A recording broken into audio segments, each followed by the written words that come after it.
الحق یہ باطل کا متضاد ہے، یعنی اللہ تعالیٰ کی ذات ہی سچ ہے، اللہ تعالیٰ کی ذات ہی سچ ہے، اور اللہ تعالیٰ کی ذات اس کائنات کی سب سے بڑی صداقت ہے۔ الحق الوکیل، وکیل کا معنی ویسے کارساز بھی ہوتا ہے، اور اس کا معنی یہ بھی ہوتا ہے کہ بندہ اپنا معاملہ کسی کے سپرد کر دیتا ہے، جیسے آپ وکیل کسی کو کر لیتے ہیں۔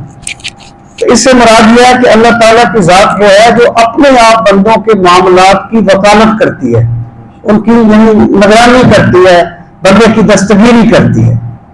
الوکیل القوی، طاقتور، یعنی تمام طاقت کا منبع اللہ تعالیٰ کی ذات گرامی، اور جس کو جتنی بھی طاقت ملتی ہے اللہ کے کرم سے ملتی ہے، اور وہ جس کو چاہتا ہے اس کو کبھی کر دیتا ہے۔ اٹھا سا کیا پردہ اس راز سے، لڑا دے منگولے کو شہباز سے، جب وہ چاہتا ہے تو بس پھر مچھروں سے نمرود کو مرا دیتا ہے، وہ بیلوں سے ہاتھیوں کو مرا دیتا ہے۔ یہ اس کی شان ہے، طاقت کا منبع میرے رب کی ذات ہے القوی۔